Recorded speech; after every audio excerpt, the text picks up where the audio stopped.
She holds me when I'm scared, the 7-year-old whispered to the most dangerous man in Atlanta, and the Mafia boss went completely silent.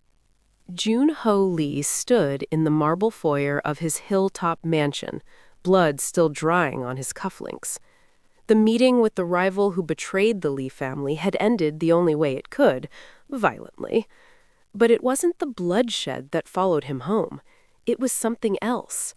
A tremor in his chest he couldn't name, a coldness that crawled through his ribs and settled behind his eyes. He walked past his son without a word. Kyon sat on the bottom step of the grand staircase, barefoot, pajamas wrinkled, watching his father the way children watch storms, still, alert, waiting for the thunder. "She holds me when I'm scared," Kyung repeated, louder this time, like he needed his father to hear it. Jun-Ho stopped, his back still turned, his jaw locked tight. "The maid," the boy continued softly, "when the loud noises come and you're not home, she holds me. She says everything will be okay." Zara, the maid. 3 years she had worked inside this mansion, 3 years of silence, routine, invisible service. Jun-Ho had never looked at her longer than a second. She cleaned, she cooked, she existed in the background like furniture, nothing more. But now his son's words sat in the air like smoke, thick, impossible to wave away. Jun-Ho didn't respond. He climbed the stairs, walked into his study, poured whiskey into a glass he didn't drink, and stared at the city lights sprawling beneath his window. Atlanta glittered like something beautiful and broken. He owned pieces of it, controlled people inside it, feared no one who walked its streets. But a 7-year-old boy just told him that a maid, a woman who earned less in a year than his watch cost, made his son feel something Jun-Ho never could: safe. That word hit harder than anything the rival had thrown tonight. He sat down and pulled up the mansion's security footage on his tablet, scrolled back, 2 nights ago, the thunderstorm that shook the windows at 3 a.m. He found the hallway camera outside Kyung's bedroom.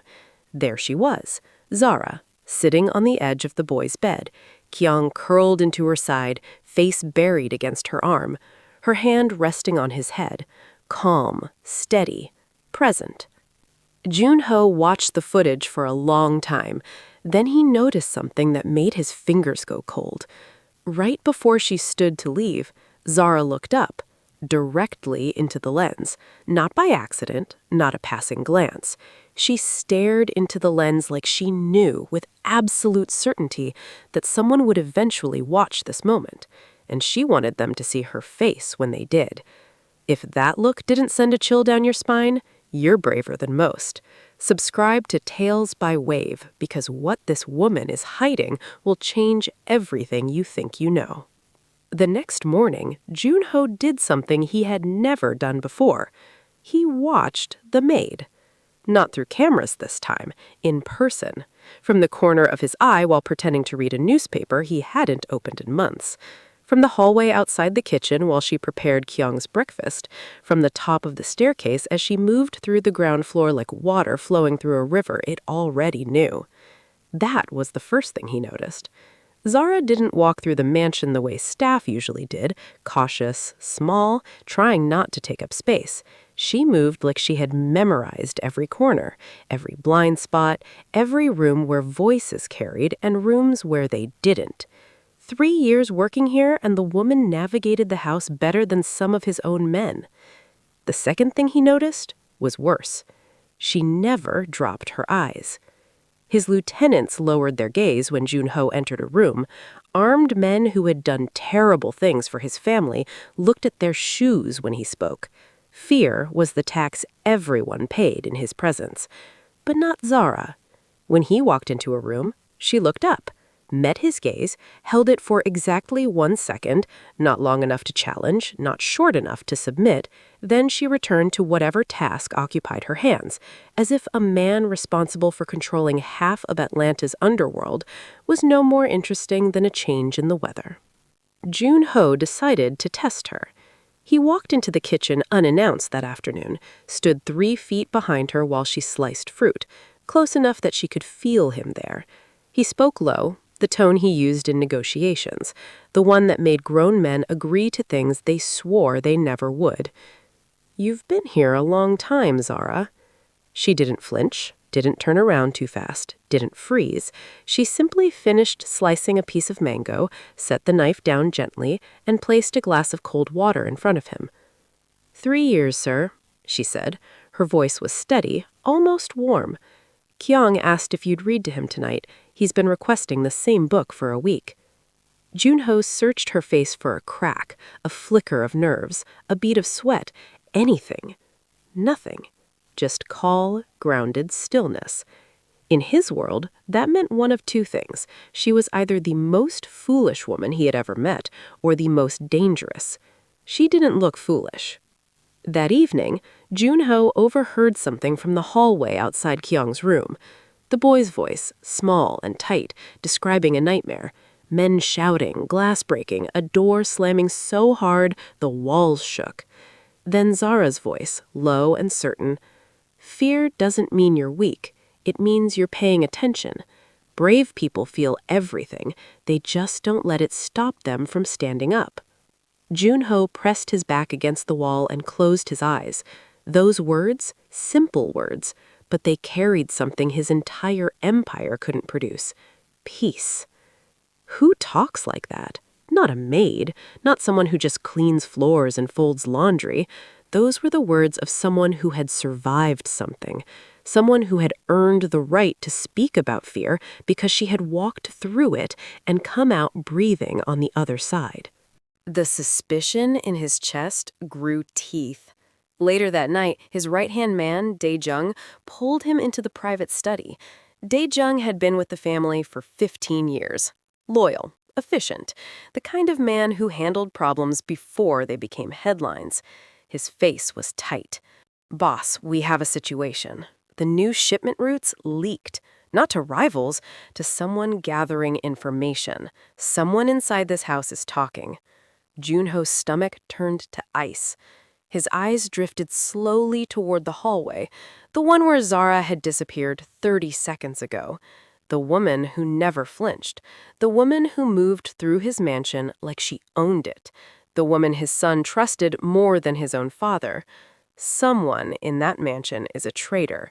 Do you think it's Zara or someone Junho trusts even more? Drop your guess in the comments, because the answer will gut you. Junho couldn't sleep, but this time it wasn't the empire keeping him awake. It was a memory. He was 5 years old again, standing in his father's study in the old house, the one before the hilltop mansion, before the empire swallowed everything. Minister Lee, tall and rigid as a steel beam, stood over him. On the floor beside the desk, a man knelt with his hands bound. Blood dripped from the man's lip onto the marble. "Watch," his father had commanded. "The Lee family does not look away." Young Junho watched. He watched his father nod to two men. He watched what they did to the kneeling man's hands. He heard sounds that no 5-year-old should carry into adulthood. He didn't cry, not because he wasn't terrified, but because his father had already taught him what happened when tears fell. "Tears are for the weak," Minister Lee had said afterward, straightening his cufflinks like nothing had occurred. "And weak men do not lead. Remember that." Junho remembered. He carried it in his bones for 30 years. The fear never left. It just learned to hide, behind expensive suits, behind cold orders, behind a reputation so violent that no one dared look close enough to see the trembling underneath. Now, at 2 a.m., Junho wandered the dark hallways of his own mansion, like a ghost haunting his own life. And that's when he saw the light. A single lamp glowing in the library. Zara, sitting in the leather chair by the window, a book resting in her lap. She looked up when he appeared in the doorway, but she wasn't startled. Her expression was calm, almost expectant, like she had been waiting for someone who couldn't sleep to find their way here. "Can't sleep either?" she asked. Not Sir, not Mr. Lee, just one restless person recognizing another. Every instinct told Junho to walk away. This woman was under suspicion. Daejung's warning about the leaked roots still echoed in his skull. Sitting with her in a quiet room at 2 a.m. was the opposite of smart. He sat down anyway. They didn't talk about the mansion. They didn't talk about Kyong or shipments or the empire. Zara told him about the book she was reading, a story about a king who built the tallest walls in his kingdom. The walls were magnificent, unbreakable. No enemy could pass through them. But over time, the king realized something terrible. The walls were so thick and so high that he could no longer hear his own people crying on the other side. He had built his protection so well that it became his prison. Zara closed the book softly. "Funny how that works," she said, looking at him with eyes that held no judgment. "The things we build to keep danger out are the same things that lock us in." Junho felt something crack inside his chest. Not attraction, something far more unsettling. Recognition. This woman saw him, not the boss, not the empire, not the reputation. She saw the 5-year-old boy who learned to bury his fear so deep it became the foundation of everything he built. And that terrified him more than any rival ever had. If you're watching this story and it's hitting something real inside you, you already know this isn't just entertainment. This is a mirror. Subscribe to Tales by Wave now, because if you walk away, you'll miss the moment that shatters everything, and honestly, you'll regret it. He left the library without another word, but he didn't go back to his study.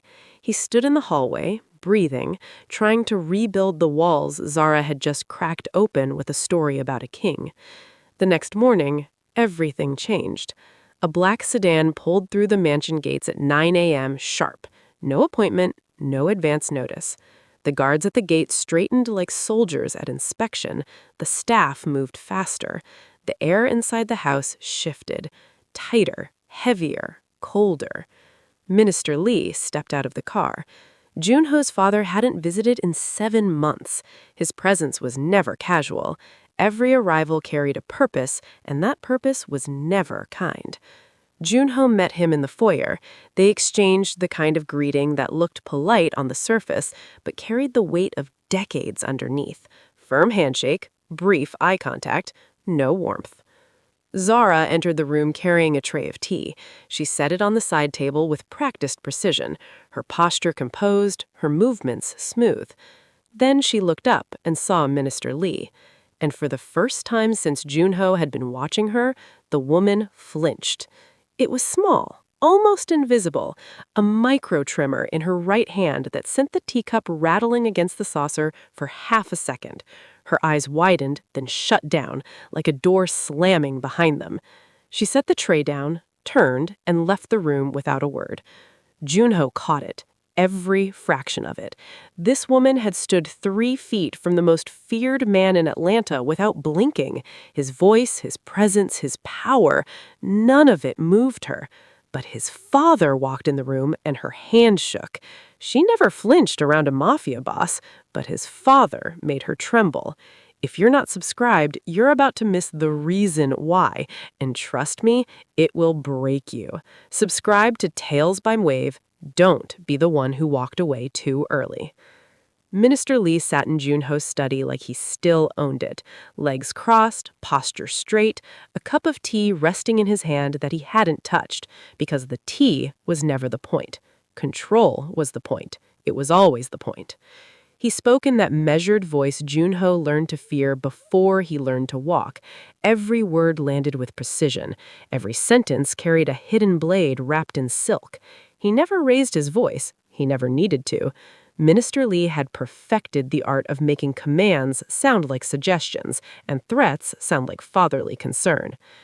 "The leaked roots are a serious problem," he said, tapping the arm of the chair once. "Someone in your house is feeding information to people who want to dismantle everything our family built." He paused, letting the "our" word do its work. "You need to clean house, Junho, immediately. Start with the domestic staff." Junho leaned against his desk. "The staff has been vetted."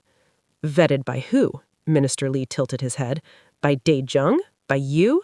Clearly not well enough, or we wouldn't be having this conversation. He set the untouched tea down. Start with the maid. She's been here too long. People who stay too long in houses like ours see things they shouldn't. Something tightened in Junho's chest. She takes care of Kyung. Kyung has a father, Minister Lee replied, his tone cooling by 1 degree. He doesn't need a maid to raise him.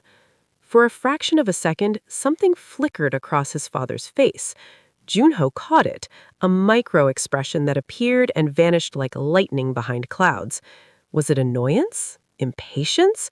Or something closer to fear? Before he could read it, the old man's composure returned, smooth as glass, unbreakable as stone. "Handle it," Minister Lee said, standing, "before I have to." He left the study the way he entered, commanding, unhurried, leaving the air heavier than he found it. Junho stood alone, staring at the door, feeling like a child again, 35 years old, running an empire that made powerful men nervous, and one visit from his father reduced him to that 5-year-old boy watching violence on a marble floor. Meanwhile, 2 floors above, Kyung was hiding. Zara found him inside the hallway closet, knees pulled to his chest, arms wrapped around them, his breathing shallow and quick. She knelt down, keeping her voice low, giving him space without giving him distance. "Kyung, it's me." The boy looked up. His eyes were wide but dry. He had already learned, even at 7, that tears drew attention, and attention wasn't always safe. "He scares me," Kyung whispered. "Not like the loud men. They shout and bang things, and it's over.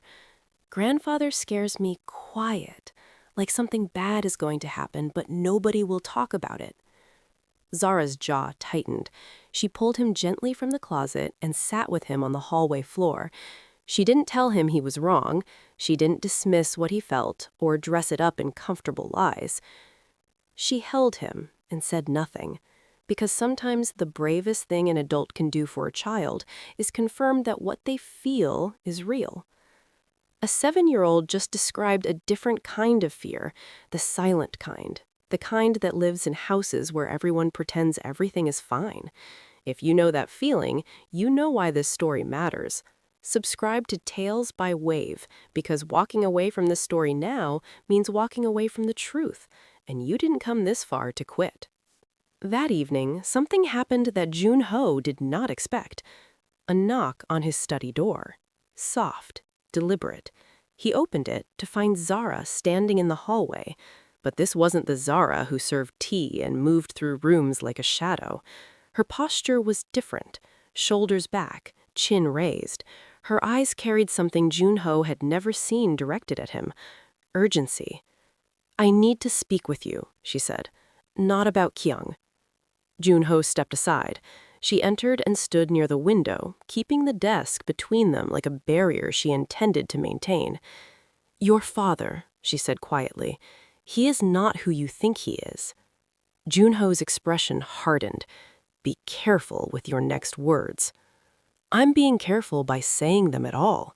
Zara met his gaze without blinking. "I've been inside this house for 3 years. I've watched, I've listened. Your father didn't come here today because of leaked roots. He came to measure how much control he still has over you. And the first thing he did was try to remove the one person your son trusts." Junho felt heat crawl up his neck. "You're a maid. You don't know anything about—" "I know your mother didn't die the way you were told." Silence. The kind that presses against your eardrums, the kind that makes the room feel like it's shrinking. Junho's face went pale. His mother. No one spoke about her, ever. His father had erased every trace, photographs, letters, belongings. By the time Junho was old enough to ask questions, there was nothing left to find, and no one willing to answer. "What did you just say?" His voice came out low, fractured. Zara didn't retreat. "Your father told you she died of illness when you were 4. That's not what happened." She paused. Her voice dropped to barely above a breath. "And if you're smart, if you care about that boy upstairs, you'll stop trusting your father before he buries you the same way he buried her memory." She turned and walked toward the door. "How do you know about my mother?" Junho's voice cracked on the last word, a crack he hadn't allowed in decades. Zara stopped. Her hand rested on the doorframe. She didn't turn around. "Because some secrets don't stay buried forever, Junho, no matter how powerful the man who dug the grave." She left. The door closed softly behind her. Junho stood alone in his study, his hands trembling, his mind racing, and the foundation of everything he had ever believed shifting beneath his feet like sand. She just mentioned his dead mother inside a mafia boss's house, to his face, without flinching. Is Zara the bravest woman alive, or does she know something that makes her untouchable? Drop your theory in the comments. Junho didn't sleep that night. He didn't even try. Instead, he descended into the basement of the mansion, a room most of his men didn't know existed. Behind a steel door, concealed by a wine rack that hadn't held a real bottle in years, sat a vault. Inside the vault were filing cabinets, his father's old records, documents Minister Lee assumed had been destroyed during the transition of power 8 years ago. They hadn't. Junho kept them, not because he suspected anything, but because his father taught him one useful lesson buried inside all the toxic ones. Never destroy information. Information is leverage, even against the people closest to you. He pulled up in the first drawer. Financial records from the late 1990s, property deeds, shell company registrations. Nothing unusual for a family that laundered money through 14 different fronts. Second drawer, personnel files, old staff, drivers, guards, accountants who had long since been silenced or relocated. Nothing connected to his mother. Third drawer, medical records. His fingers stopped on a folder labeled with his mother's name, Sue Min Park. He hadn't seen her name written anywhere in over 20 years. The letters looked foreign, like a language he once spoke but had forgotten. Inside, he found hospital records for the week she died. The official story, the one Minister Lee had repeated until it became family gospel, was pneumonia. Sudden onset, aggressive, nothing could be done. But these records told a different story. Sue Min had been admitted 3 times in the 6 months before her death, not for pneumonia, for injuries. A fractured wrist, bruised ribs, a laceration on her forearm that required 11 stitches. Each visit listed a different explanation: a fall, a car door, a kitchen accident. Junho's hands went numb. He kept reading. Beneath the hospital records, he found payment receipts, large sums transferred to a clinic that, when he searched for it on his phone, didn't exist, had never existed. The address led to an empty lot in Savannah that had been vacant since 2003. And then he found the name. Partially redacted, someone had taken a black marker to it, but the ink had faded over decades. He could make out a first name, Amara, and beneath it a designation, witness, present at time of death. Amara. Someone had been there when his mother died, someone his father paid to vanish. Junho sat on the cold basement floor, surrounded by papers, and felt the architecture of his entire life shift. Every memory of his father, the lessons, the commands, the iron discipline, rearranged itself under a new light. Not a father building a strong son, a man erasing evidence, controlling the narrative, burying a woman so completely that even his own child stopped asking about her. At dawn, Junho found Zara in the garden. No pretense, no power games, no cold voice designed to intimidate. Just a man standing in morning fog with documents in his hands and something broken behind his eyes. "Tell me," he said. "Everything." Zara studied his face. Whatever she saw there, the rawness, the fractures, the exhaustion, it was enough. She sat on the stone bench beside the fountain and spoke. Not everything, but enough. She told him she was sent by someone who loved his mother, someone who had watched the Lee family from a distance for over 20 years, waiting for the right moment, the right conditions, the right crack in Minister Lee's armor. "Your father," Zara said quietly, "is precise. He controls through isolation. He did it to your mother, cut her off from her family, her friends, anyone who could have helped her. Then he rewrote the story so cleanly that even you grew up believing she simply got sick and passed away. Junho's throat tightened. And Kyung? Zara looked at him. The tenderness he had first noticed, the way he held his son, the way he spoke to the boy about fear, suddenly made devastating sense. The pattern is repeating, Junho. Your father didn't come back into this house because of leaked shipment routes. He came because Kyung is reaching the age where bonds form, attachments, trust.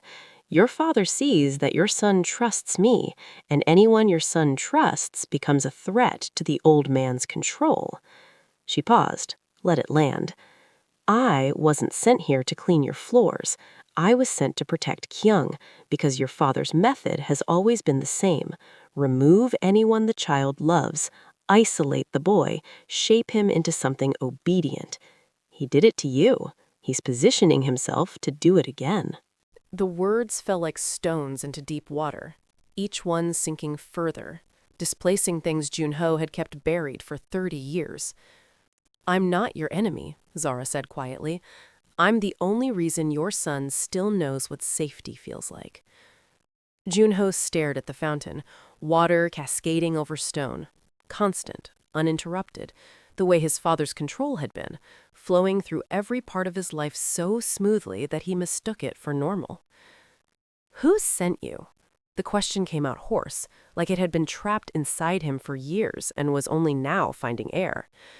Zara's composure, the same composure that hadn't cracked under his intimidation, under Daejung's surveillance, under 3 years inside a house full of killers, finally shifted. Her eyes glistened. Not dramatically, just enough for Junho to see that whatever she was about to say cost her something. Your mother, Zara said. Before she died, she made arrangements. She knew what your father was. She knew what he would become without her there to absorb his cruelty. She knew what he'd do to anyone you ever loved. A tear slid down Zara's cheek. She didn't wipe it away. She wrote a letter, Junho, addressed to you, sealed, never opened. Zara reached into the pocket of her jacket and held out a yellowed envelope. I've been carrying this for 3 years, waiting for the moment you were ready to see your father clearly. She placed the envelope on the bench between them. She asked me to give you this when the walls finally started cracking. I think tonight they did. Junho looked at the envelope, his mother's handwriting on the front, thin, careful letters he had never seen before, because his father had destroyed every trace of her. His name, written by a woman who died when he was 4, a woman he had been told to forget, a woman who, from beyond the grave, had sent someone into a house of wolves to protect a grandson she would never meet. He picked it up. His hands trembled in a way they hadn't since he was a boy standing in his father's study, learning that tears were for the weak. But right now, in this garden, at dawn, with the truth finally bleeding through 30 years of carefully constructed lies, Junho didn't feel weak. He felt like a man waking up inside a life he had been sleepwalking through, and he wasn't sure if what came next would save him or destroy him. Junho sat on the garden bench for a long time before he opened it. The envelope was yellowed at the edges, soft from age, like it had been handled carefully over many years, carried, protected, moved from place to place by hands that understood what it contained. His name on the front was written in ink that had faded from black to a deep brown.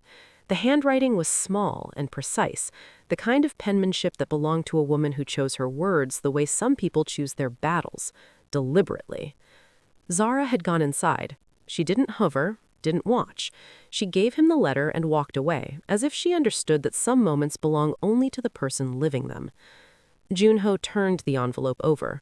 The seal was intact, unbroken for over 30 years. His mother had closed this envelope when he was still young enough to grip her finger in his sleep, and no one had opened it since. He broke the seal. Inside, 2 pages, folded neatly, the paper thin but intact, and the moment he unfolded them, a scent reached him, faint, barely there, like a ghost passing through a room, something floral, something warm, something his body recognized before his mind could name it. He began to read.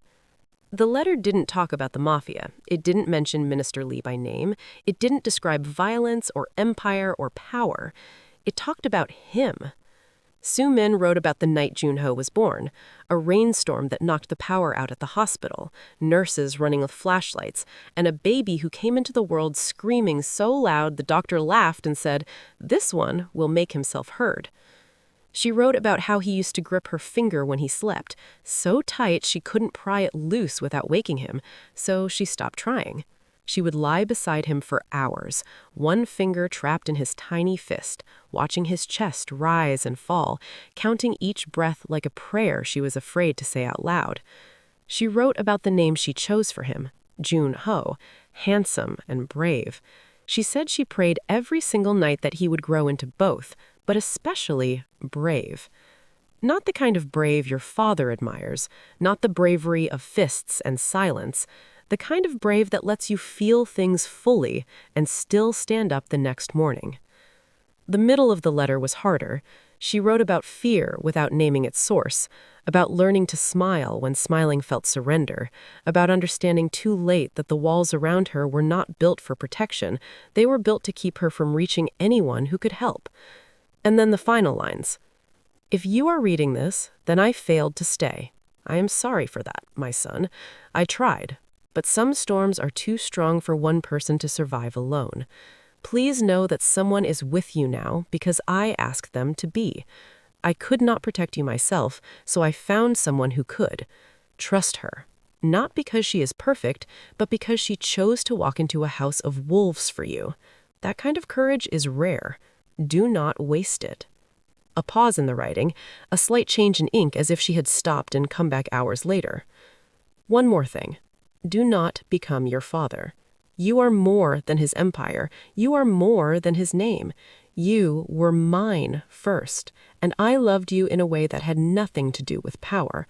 Remember that. Even when the world tells you love is weakness, remember that it was love that sent this letter across 30 years to find you." Junho folded the pages, set them on his knee, pressed his palms flat against them as if he could absorb the words through his skin. He didn't sob, he didn't collapse. The breaking that happened inside him was quiet. The kind of fracture that doesn't make a sound because it runs so deep, like ice cracking beneath the surface of a frozen lake. Everything above looks the same, but underneath, nothing will hold weight the same way again. He sat in that garden for a long time until the sun climbed above the tree line and turned the fountain water gold. And for the first time in 30 years, Junho allowed himself to miss someone he had been trained to forget. Then the front door of the mansion slammed open. Daejung crossed the lawn in fast strides, his face tight with something between panic and fury. "Boss, your father just made a move. Filed legal papers this morning through his attorney. Emergency custody petition for Kyung. He's claiming you're emotionally unfit, unstable, neglecting the boy's welfare." Junho looked up. The grief in his eyes didn't disappear, but something harder settled in beside it. Something that looked like the beginning of a war. His father wasn't just trying to control him anymore. He was trying to take his son. The same pattern, the same isolation, the same severing of every bond that threatened the old man's grip. But this time, the man on the other end of that pattern had a letter in his hands from a woman who refused to let her son disappear the way she did. And this time, he wasn't a 4-year-old boy with no one to fight for him. Junho moved like a man who had just discovered the ground beneath him was made of glass. Within an hour of Daejung's news, the mansion transformed. Gates locked, security doubled, every entrance monitored. Junho pulled Kyung out of his private academy with a single phone call and installed the boy in the upstairs wing with instructions that no one, no driver, no tutor, no family member, was to take him off the property without direct authorization. Then he went to work. Not the kind of work that involved rivals and territory. This was different. This was personal. He locked himself in the basement vault and began pulling every financial record his father had ever touched. Bank statements, wire transfers, shell company filings, property deeds registered under names that didn't belong to anyone real. What he found made his blood go cold. Minister Lee had been siphoning money from the empire for 6 years. Not small amounts, millions, redirected through offshore accounts into a parallel operation, a shadow network of investments, properties, and contacts that existed completely outside Junho's awareness. His father hadn't retired from the empire. He had been building a second one, quietly, patiently, right under his son's nose. And the leaked shipment routes, the crisis that brought Minister Lee back to the mansion with his concerned father routine and his suggestion to fire the staff, that wasn't a security failure, it was a setup. Minister Lee leaked the routes himself, deliberately, strategically, to weaken Junho's position with his own men, create internal doubt, and justify a power grab disguised as family intervention. Junho sat, surrounded by documents, and felt the full architecture of his father's manipulation become visible for the first time. Every lesson, every command, every moment of cold discipline. None of it was about making Junho strong. It was about making him dependent, obedient, controllable. The empire was never a gift. It was a leash. He found Zara in the kitchen. She was packing a bag for Kyung, snacks, a book, a change of clothes, like a woman preparing for something she had been expecting for a long time. "You knew," Junho said from the doorway. "You knew about the money, the shadow accounts, the leaked routes." Zara didn't deny it. She zipped the bag and turned to face him. "I've been documenting everything for 3 years," she said. "Every transfer, every fake company, every payment your father made to keep people silent." She opened a drawer and pulled out a small external hard drive. Recordings, bank records, communication logs between your father and his attorney about the custody hearing, dated 4 months ago. He didn't file those papers this morning as a reaction, Junho. He's been planning to take Kyung since the spring. 4 months. His father had been maneuvering to steal his son for 4 months, while visiting the mansion, drinking tea, and offering fatherly advice about cleaning house. Junho stared at the hard drive in Zara's hand. 3 years of evidence, gathered inside a house full of surveillance cameras, armed guards, and men who would have killed her without hesitation if they knew what she was doing. "You lived in my house for 3 years, surrounded by killers, gathering evidence against the most powerful man I know, and you never broke, never slipped, never ran?" Zara met his eyes. "Your mother asked me to stay, so I stayed." 6 words. They carried more weight than anything Junho had heard in his entire life. This woman sat in a den of wolves for 3 years, not for money, not for power, but because a dead woman asked her to protect a child she'd never meet. If that doesn't earn your subscription, nothing will.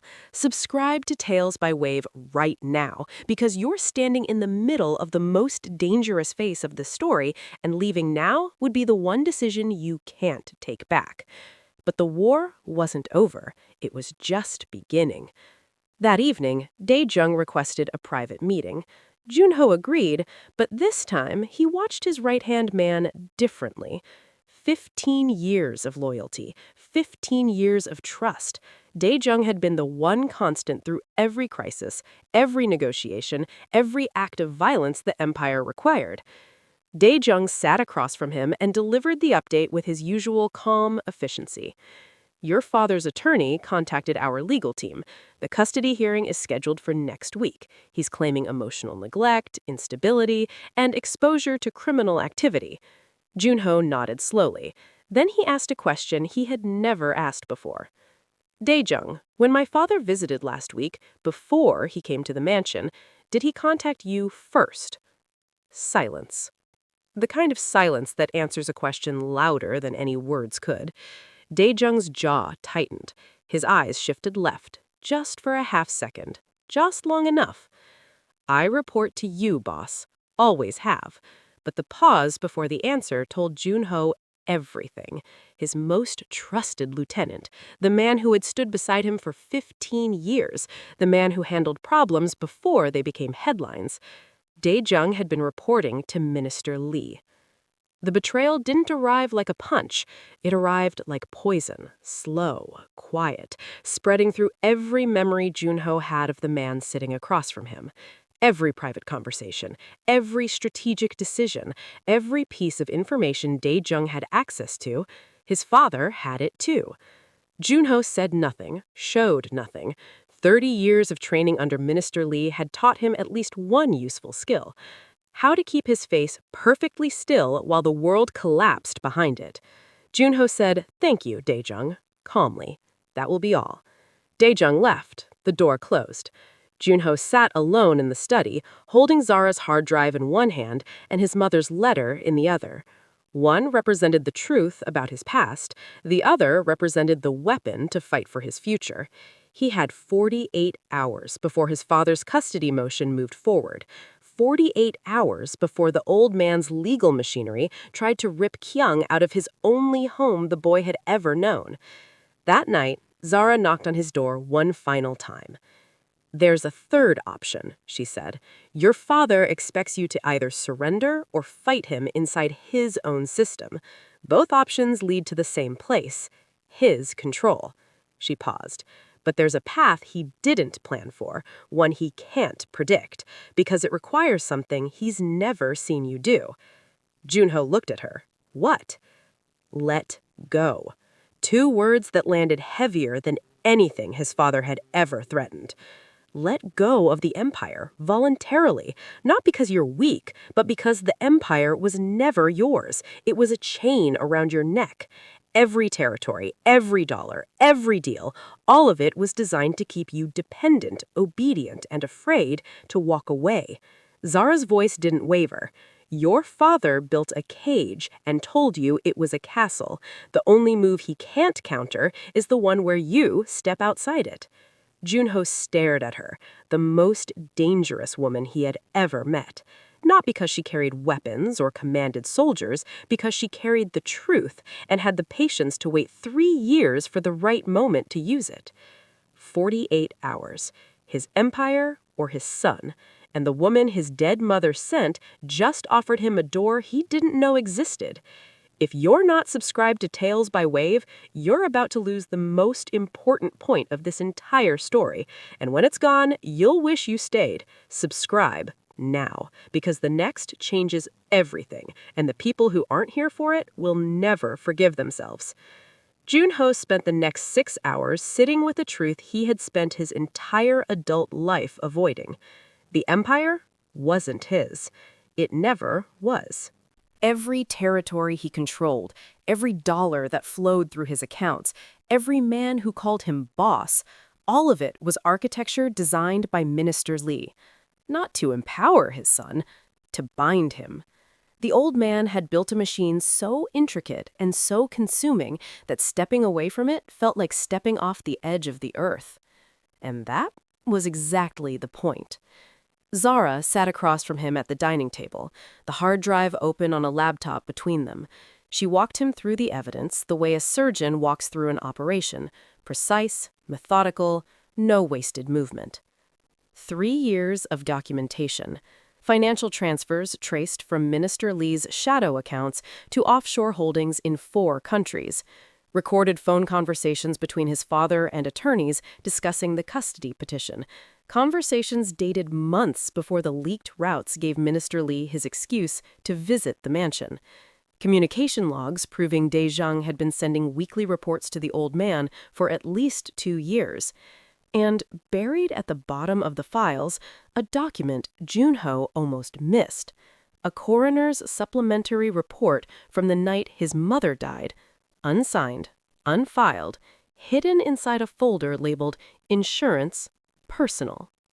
The report listed cause of death as cardiac arrest, but the contributing factors told a different story. Elevated cortisol levels consistent with prolonged psychological distress, traces of a sedative that had not been prescribed by any physician on record, and a handwritten note in the margin from a nurse whose name had been redacted. Patient expressed fear of husband to attending staff. Husband present at time of death. No further inquiry conducted. Junho closed the laptop. He pressed his hands flat against the table and breathed. The case against your father is airtight, Zara said quietly. Money laundering, witness tampering, obstruction, and, with the coroner's report, a reopened investigation into your mother's death. She paused. But for this to work without dragging you into a federal case alongside him, you have to separate yourself from the empire, completely, voluntarily, on record. You're asking me to give up everything. I'm asking you to see that everything was never yours to begin with. Junho stared at her. This woman, who had no army, no territory, no wealth, had built a case strong enough to dismantle a man who had controlled Atlanta's underworld for 4 decades. She did it with patience, observation, and a promise made to a dying woman she never broke. Your father designed one path for you. Fight him inside his system, where he controls the judges, the attorneys, the evidence, or surrender and let him take Kyung the way he took your mother, quietly, legally, permanently. Her voice steadied. The third option is the one he never accounted for. Walk away from the empire, let the federal case do what fists and territory never could, and build something that belongs to you, not to him. Junho stood and walked to the window. Atlanta spread beneath him. Towers, highways, lights stretching toward the horizon. A city he had believed he owned pieces of. But ownership means nothing when the deed is in someone else's name. He turned back to Zara. Do it. Make the call. Zara picked up a phone she had kept hidden inside a compartment of her bag, a device with no connection to the mansion's network, no SIM card registered to any name the Lee family would recognize. She dialed a number from memory. The conversation lasted 4 minutes. She spoke in calm, measured sentences, gave a location for a secure document transfer, confirmed a timeline, then hung up. The federal contact receives everything by morning. Once they move, your father's accounts get frozen, his legal team loses funding, the custody petition collapses without his financial backing. For the first time in days, the pressure behind Junho's ribs loosened by a fraction, but only a fraction. Because 3 hours later, his phone rang. Dae Jung's voice. Tight, controlled, but underneath something that sounded almost like guilt. Boss, your father picked up Kyung from the property 20 minutes ago, used the custody paperwork to authorize it. The guards at the east gate let him through. They didn't know about the lockdown order on family members. The ground beneath Junho disappeared. His son. Gone.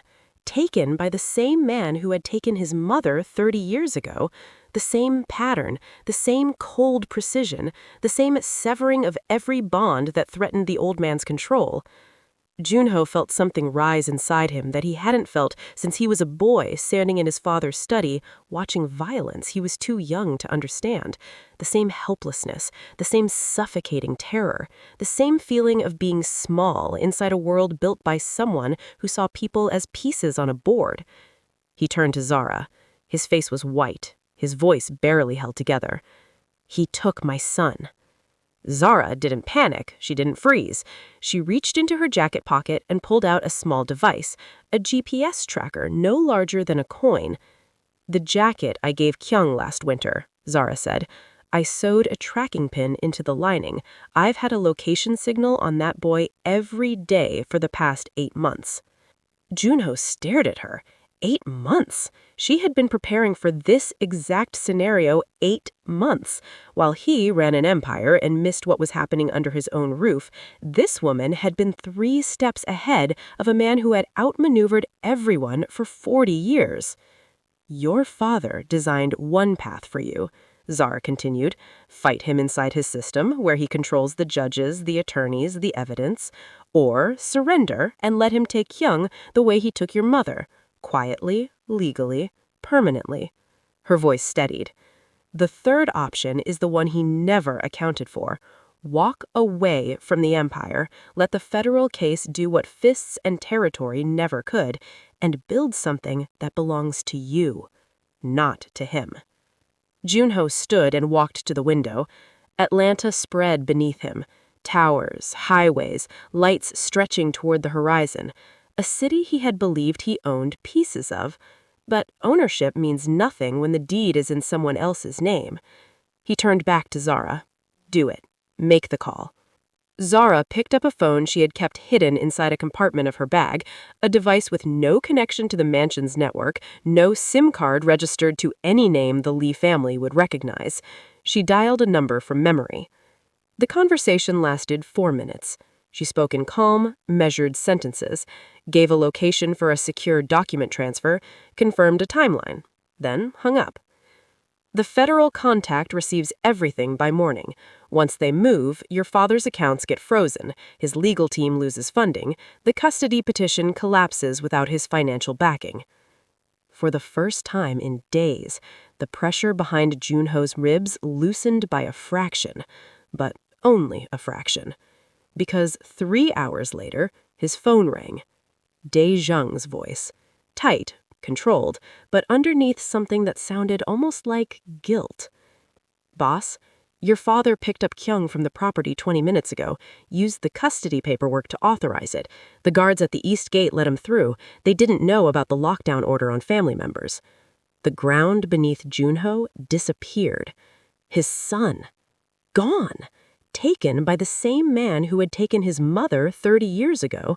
The same pattern, the same cold precision, the same severing of every bond that threatened the old man's control. Junho felt something rise inside him that he hadn't felt since he was a boy standing in his father's study, watching violence he was too young to understand.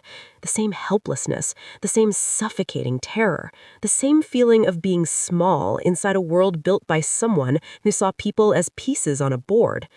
He turned to Zara. His face was white, his voice barely held together. He took my son. Zara didn't panic, she didn't freeze. She reached into her jacket pocket and pulled out a small device, a GPS tracker no larger than a coin. The jacket I gave Kyun last winter, Zara said. I sewed a tracking pin into the lining. I've had a location signal on that boy every day for the past 8 months. Junho stared at her. 8 months? She had been preparing for this exact scenario 8 months. While he ran an empire and missed what was happening under his own roof, this woman had been 3 steps ahead of a man who had outmaneuvered everyone for 40 years. Your father designed one path for you, Zara continued.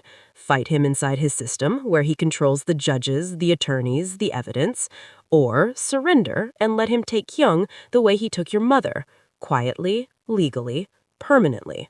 Her voice steadied. The third option is the one he never accounted for.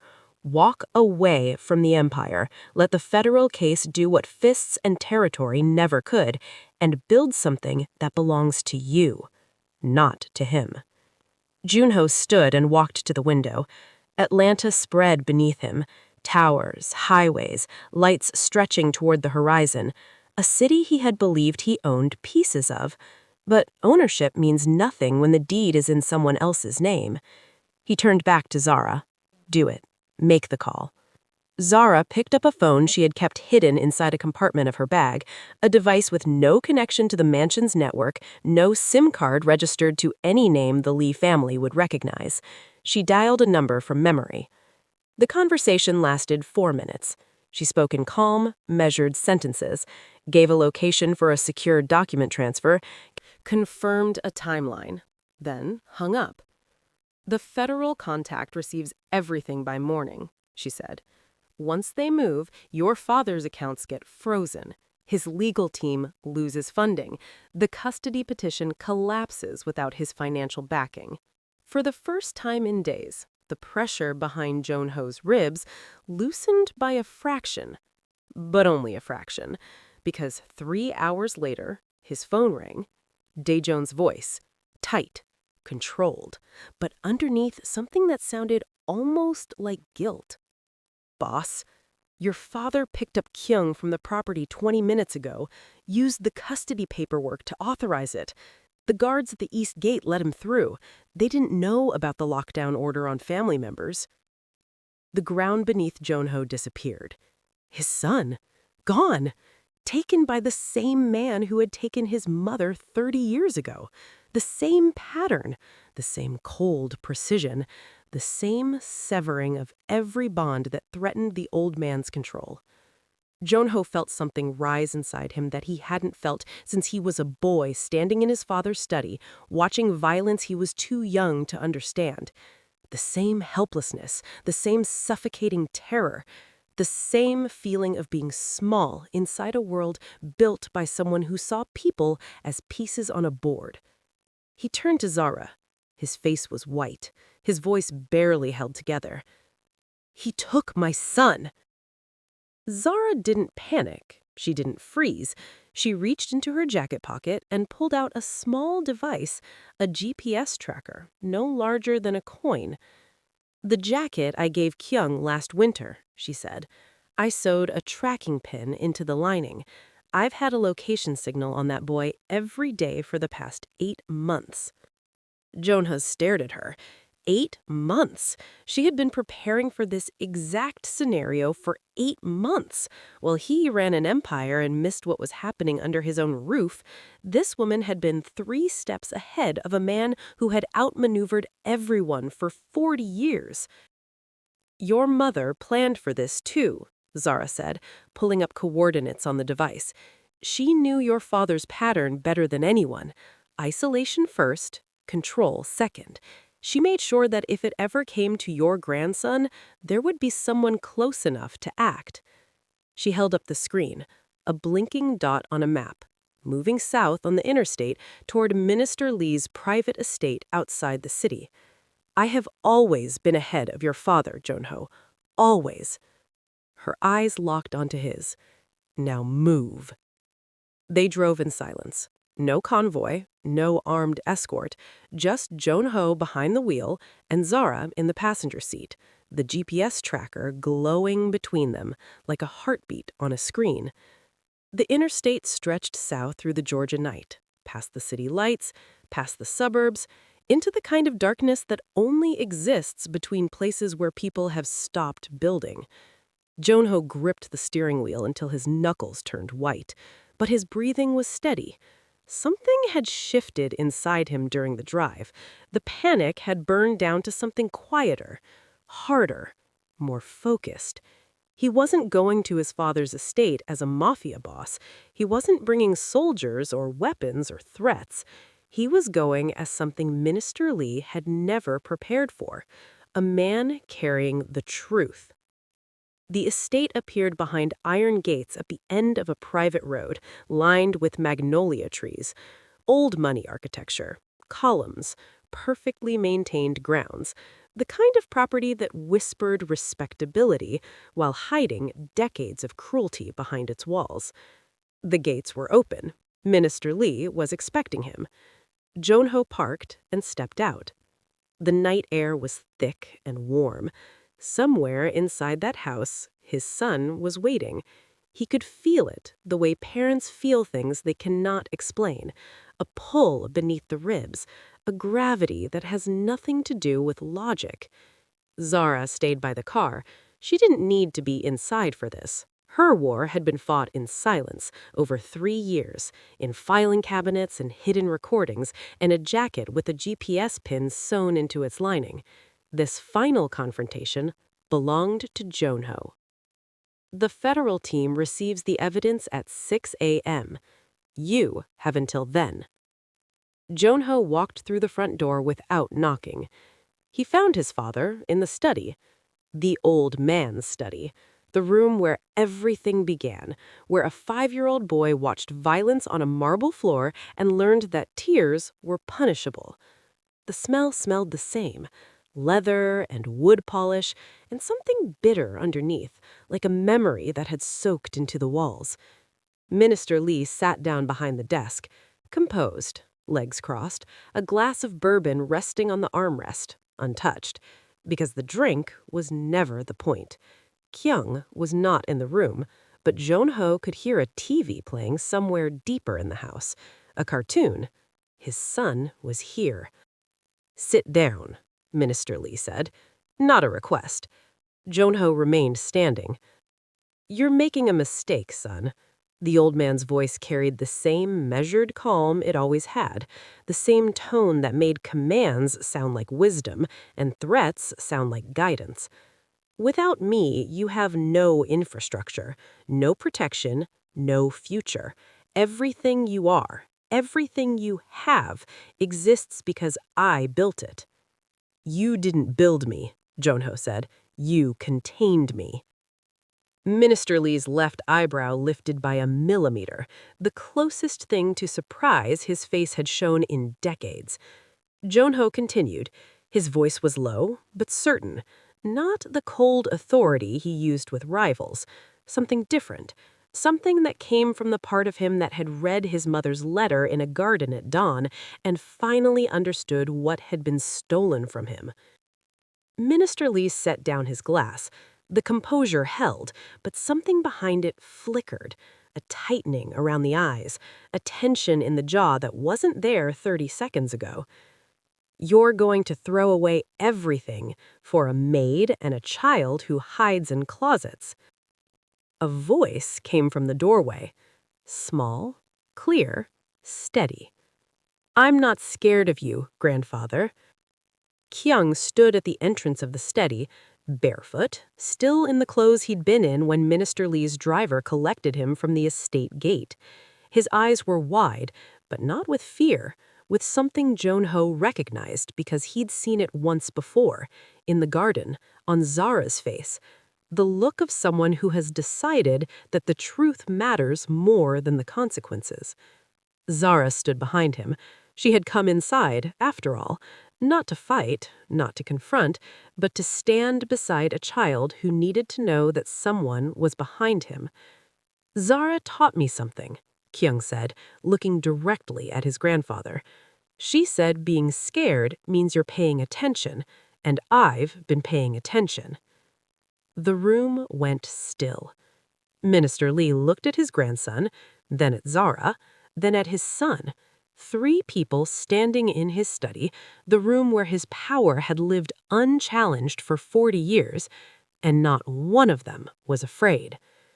Minister Lee's composure cracked, not dramatically, not with shouting or violence, just a fracture in the mask, a flicker of something that looked almost like recognition. The recognition that the tools he had spent a lifetime perfecting, fear, isolation, control, had finally stopped working. Junho stepped forward. I know about the shadow accounts. I know about the leaked routes. I know about Daejung. He paused. And I know what happened to my mother.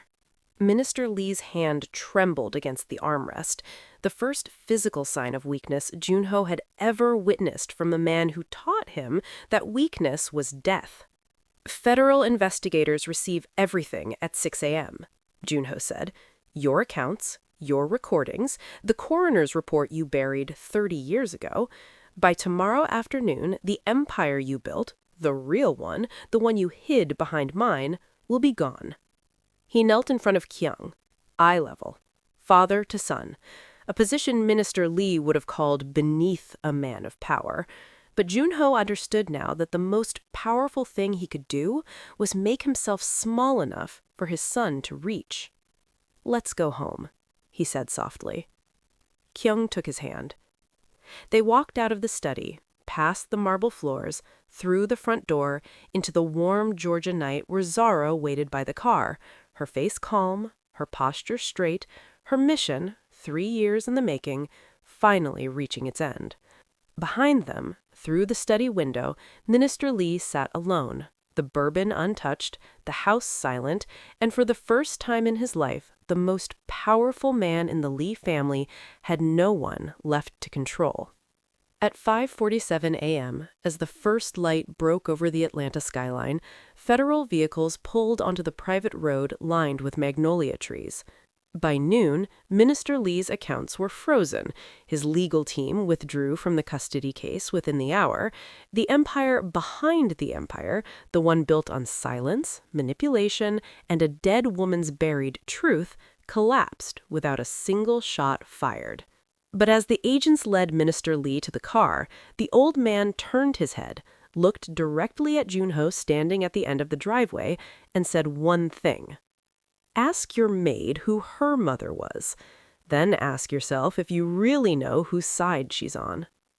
Junho watched his father disappear into the back of a federal sedan. Then he turned to Zara. She was looking at the ground. For the first time since he had known her, the woman who never flinched, who never dropped her gaze, who stared into security cameras with the confidence of someone holding all the cards, Zara couldn't meet his eyes. They drove back to the mansion in silence. Kyung fell asleep in the back seat within minutes, his small body curled against the door, his breathing slow and peaceful, the kind of sleep that only comes when a child feels safe enough to let go completely. Junho kept his eyes on the road, but his mind was behind him, stuck on the last words his father had spoken through the window of a federal car. Ask your maid who her mother was. He waited until they were home, until Kyung was tucked into bed, until the mansion settled into the kind of quiet that only exists between the hours between night and morning. Then he found Zara on the back porch, sitting on the steps, staring at the Atlanta skyline like a woman reaching the end of a journey she had been walking for longer than anyone knew. He sat beside her, not across from her, not above her, beside her. Tell me, he said, the last part, the part you've been carrying. Zara was quiet for a long time. When she finally spoke, her voice was different, softer, stripped of the composure she had worn like armor for 3 years. My mother's name was Amara. The name from the redacted file, the witness present the night Sue Min died. She was the night nurse at the hospital. She was in the room when your mother passed. She saw everything. Your father standing by the bed, the sedative that was never prescribed, the way the staff was told to leave and not ask questions. Zara's hands pressed together in her lap. Your father paid her to stay silent. Then, when she considered speaking up years later, he threatened our family. My mother lived with that fear for 20 years. Her voice thinned. She carried the guilt of staying quiet until the day she died, pancreatic cancer, diagnosed too late because she spent her whole life taking care of other people and never herself. Zara paused. On her last night, she gave me 3 things: the letter your mother had written, the documents she had hidden, and 1 instruction. Junho waited. Protect the boy. Not for revenge, for redemption. The word hung in the air between them. Redemption. Not justice, not punishment, not the destruction of a powerful man. Redemption. For 2 mothers who couldn't save the children they loved, reaching across decades to try one more time through their daughters and sons. I could have destroyed your family years ago. I had enough evidence before I ever set foot in this mansion. But that wasn't what my mother asked for, and it wasn't what yours wanted either. She turned to look at him. Her eyes were clear. No tears now, just truth. They both believed the same thing, that love is stronger than legacy, that one generation can choose differently. I came into your house to prove them right. Junho sat with that, the full weight of it. 2 women, one who cleaned hospital rooms, one who married into power, connected by a single night of violence and a shared belief that their children deserved better than the world they were given.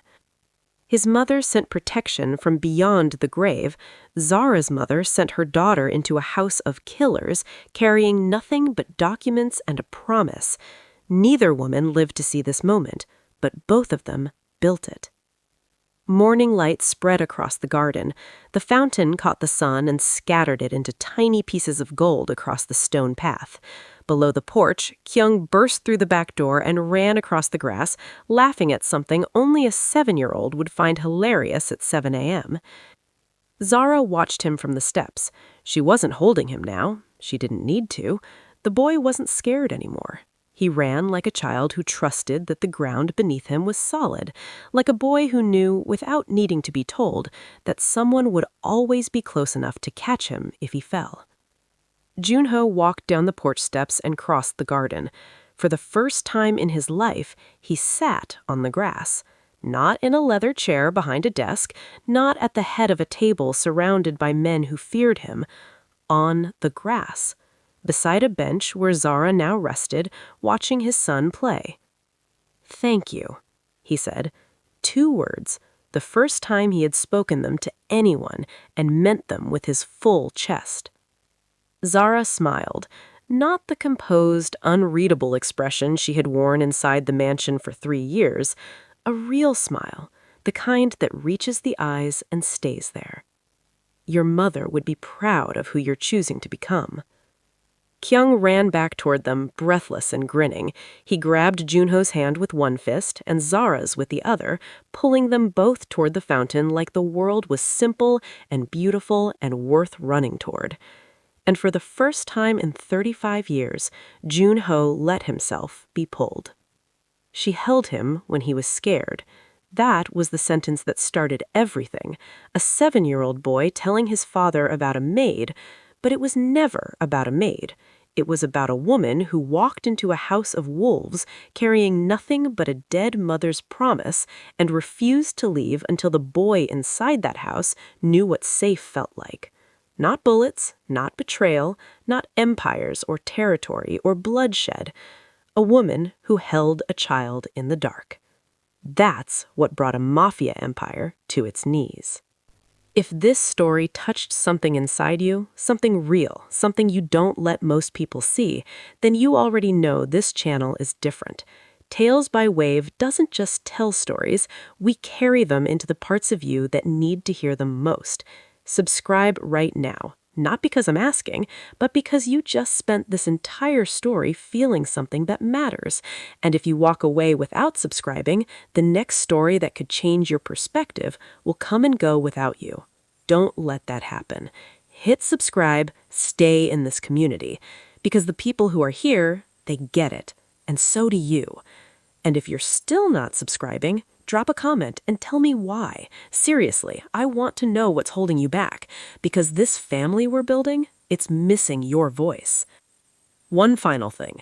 6 months later, a sealed envelope arrived at the mansion. No return address, no postmark. Inside, a photograph. Zara, as a child, no older than 5, standing beside a woman Junho had never seen. On the back, a single sentence written in handwriting that matched his mother's. "She wasn't the only one I sent."